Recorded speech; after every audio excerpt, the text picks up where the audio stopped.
அனைவருக்கும் வணக்கம். இன்றைக்கு 7ஆம் வகுப்பு முதற் பருவத்தில் இருக்கக்கூடிய செய்யுள் பகுதி முழுவதும் இந்த வீடியோவில் பார்க்க போகிறோம். வீடியோக்குள்ளே போகிறதுக்கு முன்னாடி நீங்கள் இன்னும் நம்ம சேனலை சப்ஸ்கிரைப் பண்ணாமல் இருக்கீங்க அப்படின்னா கண்டிப்பாக சப்ஸ்கிரைப் பண்ணிக்கோங்க. வாட்ஸ்அப் குரூப்பில் ஜாயின் பண்ணி நம்ம சேனலை ஃபாலோ பண்ணுங்கள். அப்போ தான் நம்ம சென்ட் பண்ணக்கூடிய அனைத்து வீடியோக்களும் உங்களை வந்து சேரும். ஓகேங்களா? இப்போ ஃபஸ்ட்டு செய்யுள் பகுதியில் நாமக்கல் கவிஞர் யாருங்க?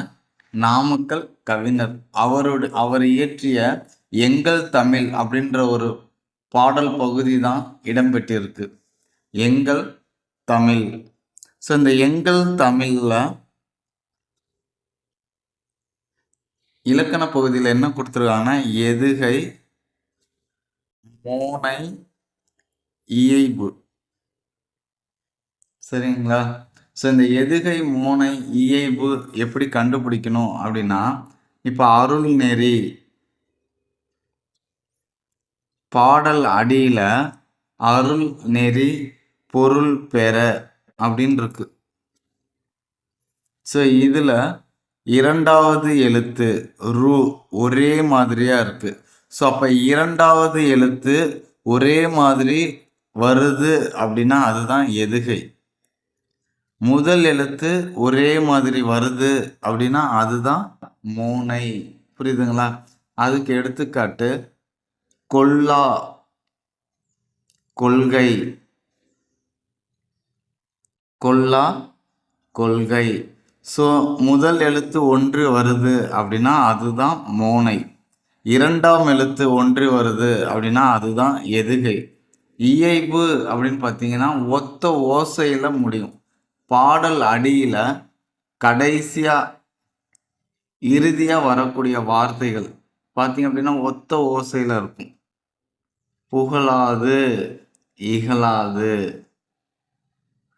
அடுத்தது குறியாக, நெறியாக, தரலாகும், குரலாகும். ஸோ இந்த மாதிரி ஒரே ஓசை, ஒத்த ஓசை உடைய சொற்கள் வந்து ஒலிக்குது அப்படின்னா அதுதான் இயைபு தொடை. அடுத்து வந்து பார்த்தீங்க அப்படின்னா இதனுடைய நூல் ஆசிரியர் யாருங்க? நாமக்கல் கவிஞர் வே. ராமலிங்கனார். நாமக்கல் கவிஞர். ஸோ இப்போ நாமக்கல் கவிஞரை பற்றி நம்ம பேசணும் அப்படின்னா அவருடைய சிறப்பு, அவருடைய இயற்பெயர் நமக்கு தெரிஞ்சிருச்சு. வே. ராமலிங்கனார். வே. ராமலிங்கனார்.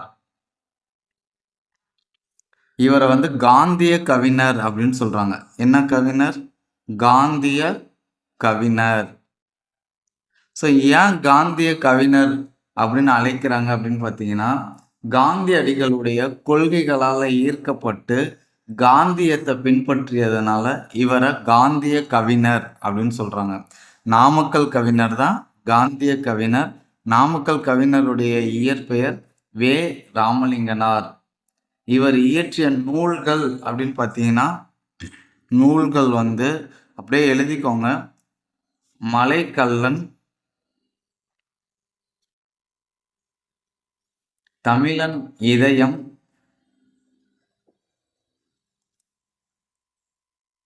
என் கதை, சங்கொலி. மலைக்கல்லன், தமிழன் இதயம், என் கதை, சங்கொலி. ஓகேங்களா? அடுத்தது வந்து பார்த்தீங்க அப்படின்னா தமிழ்நாட்டுடைய முதல் அரசவை கவிஞர் யாருன்னு பார்த்தீங்கன்னா இவர் தான். தமிழ்நாட்டினுடைய முதல் அரசவை கவிஞர். முதல் அரசவை கவிஞர் யாருங்க? நாமக்கல் கவிஞர்.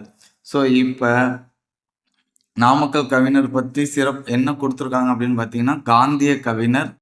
இயற்றிய நூல்கள் வந்து மலைக்கல்லன், தமிழன் இதயம், என் கதை, சங்கொலி. இவர் தான் தமிழ்நாட்டினுடைய முதல் அரசவை கவிஞர். அடுத்த நூலாசிரியர் யாருன்னு பார்க்கலாங்களா? பகுத்தறிவு கவிராயர். பகுத்தறிவு கவிராயர். ஸோ யாருங்க பகுத்தறிவு கவிராயர் அப்படின்னா உடுமலை நாராயண கவி. ஸோ இவரை பற்றி வேற எதுவும் நம்ம இதில் சிறப்பாக கொடுக்கல. ஸோ இதை மட்டும் தெரிஞ்சுக்கோங்க. பகுத்தறிவு கவிராயர் அப்படின்னா உடுமலை நாராயண கவி.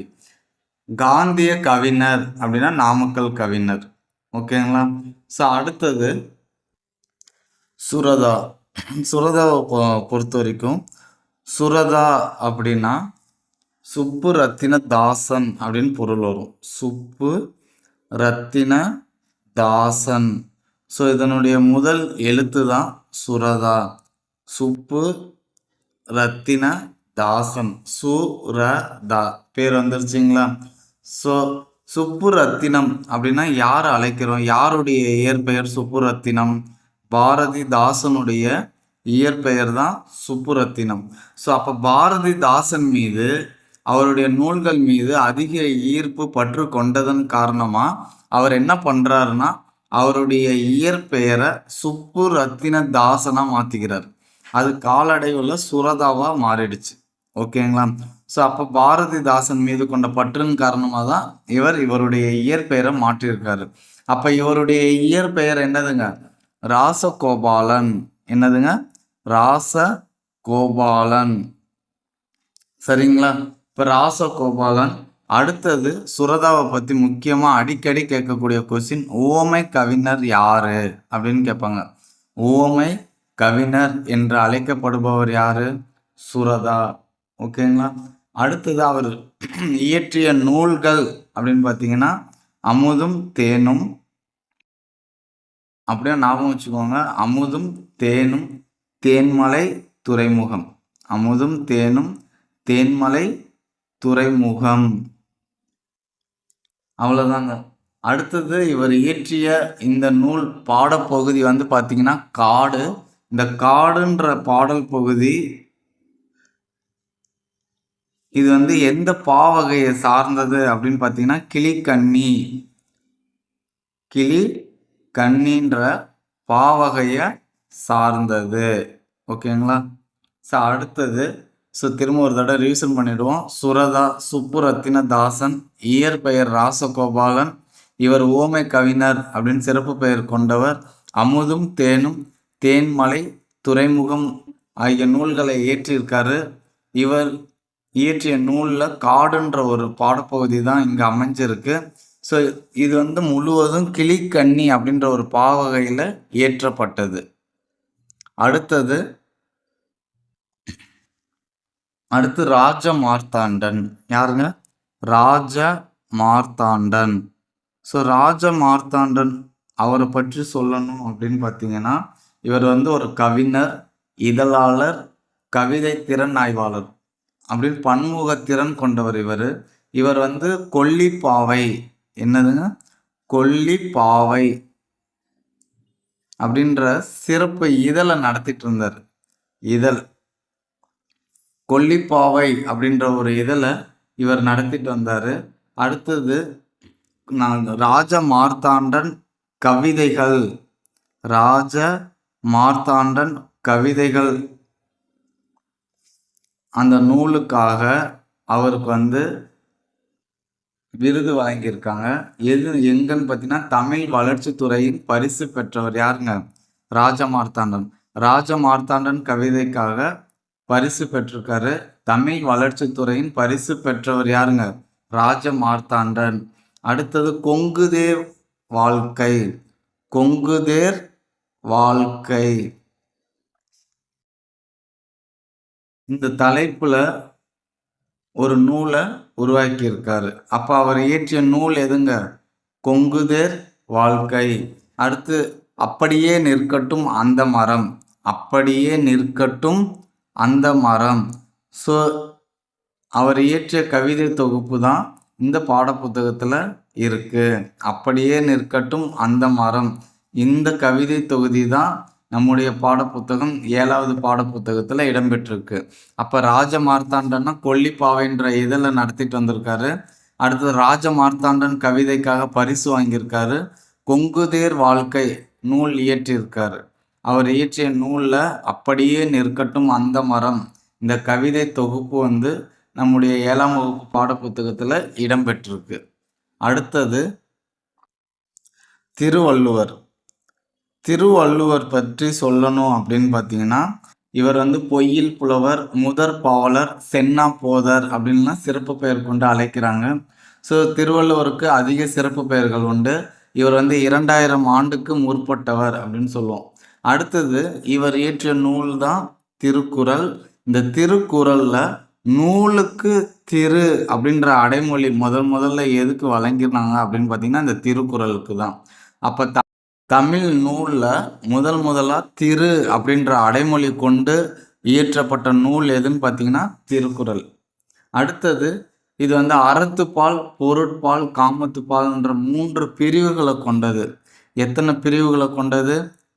3 பிரிவுகளை கொண்டது.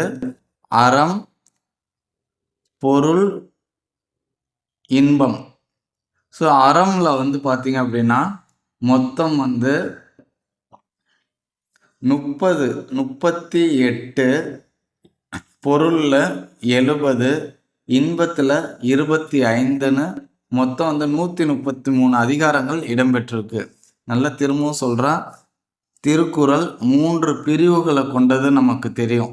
என்னன்னா அறத்துப்பால், பொருட்பால், இன்பத்துப்பால் அப்படின்னு சொல்லுவோம். அறத்துப்பால் அறம் பற்றி 38 அதிகாரங்களும், பொருளை பற்றி 70 அதிகாரமும், இன்பத்துப்பாலை பற்றி 25 அதிகாரங்களையும் திருவள்ளுவர் இயற்றியிருக்காரு. அப்போ மொத்தம் 133 அதிகாரங்களை இயற்றியிருக்காரு.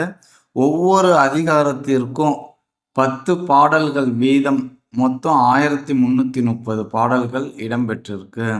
ஸோ இது எல்லாருக்கும் தெரிஞ்சது தான். ஸோ இதில் ஒரு சில பேர் தெரியாதது என்னன்னு பார்த்தீங்கன்னா அறத்துப்பாலில் 38 அதிகாரம், பொருட்பாலில் 70 அதிகாரம், இன்பத்துப்பாலில் 25 அதிகாரம், மொத்தம் 133 அதிகாரங்கள் பிரித்து எழுதியிருக்கார். எத்தனை பாடல்கள் கொண்டது? 1330 பாடல்களை கொண்டது. இந்த நூலை முப்பால் தெய்வ நூல், பொய்யாமொழி அப்படின்லாம் அழைக்கிறாங்க. முப்பால் தெய்வ நூல், பொய்யாமொழி. இதற்கு அழைக்கக்கூடிய சிறப்பு பெயர்கள் பார்த்தீங்கன்னா அதிகமாக இருக்கும்.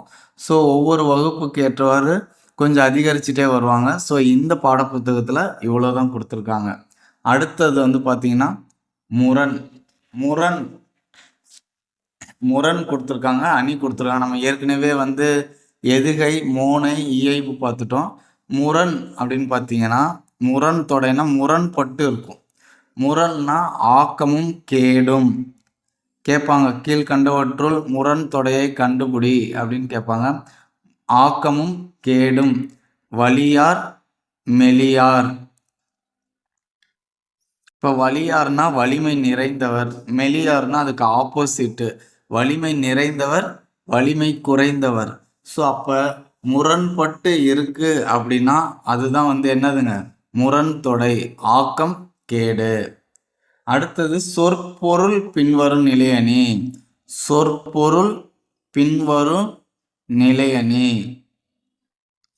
ஸோ இதுலேயே நமக்கு தெரிஞ்சிருக்கும், சொற்பொருள்னா ஒரே சொல்லு மீண்டும் மீண்டும் வந்து என்னதுங்க ஒரே பொருளை குறிக்குது அப்படின்னா அதுதான் வந்து என்னதுங்க சொற்பொருள் பின்வரும் நிலையணி.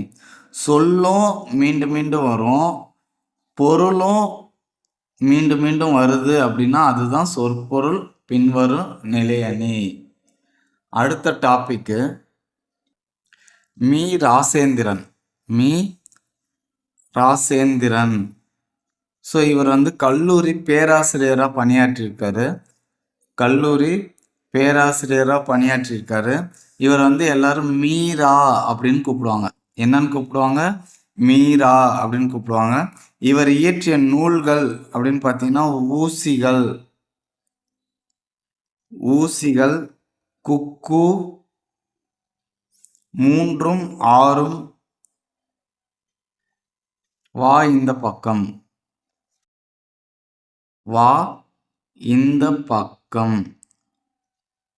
இவர் இயற்றிய இதழ் அப்படின்னு பார்த்தீங்கன்னா அன்னம் விடு தூது. இப்போ ராசேந்திரன்னா மீரான்னு கூப்பிடுவாங்க. இவர் இயற்றிய நூல்கள் அப்படின்னு பார்த்தீங்கன்னா ஊசிகள், குக்கு, 3ம் 6ம், வா இந்த பக்கம். இது எல்லாமே நூல்கள். அவர் இயற்றிய இதழ் எது? அன்னமிடு தூது. இப்போ இவர் இயற்றிய பாடப்பகுதி கோடையும் வசந்தமும் என்னும் நூலில் இருந்து எடுத்திருக்காங்க. கோடையும் வசந்தமும். அப்போ அவர் இயற்றிய இன்னொரு நூல் என்னதுங்க? கோடையும் வசந்தமும். ஸோ கோடையும் வசந்தமும்ல இருந்து விடுதலை திருநாள் அப்படின்ற ஒரு கவிதை தொகுதி தான் நம்ம பாடப்புத்தகத்தில் கொடுத்துருக்காங்க. அடுத்து லாஸ்ட் டாபிக் ராபி சேது.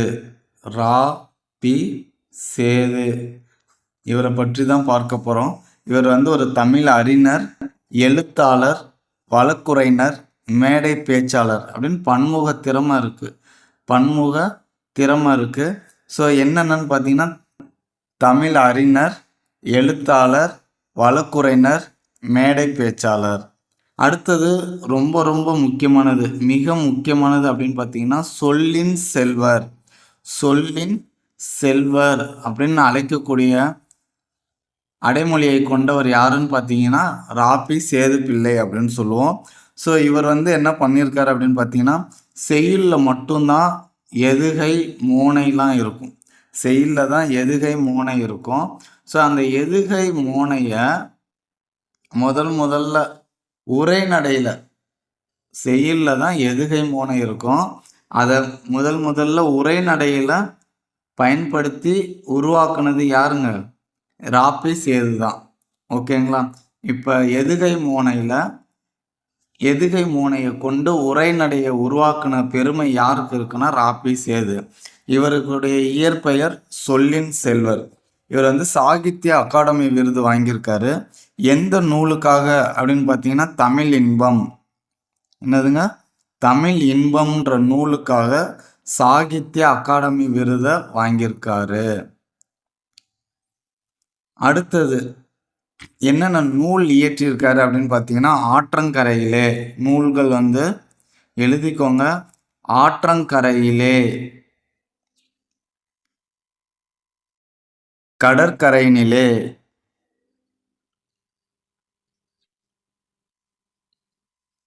தமிழ் விருந்து,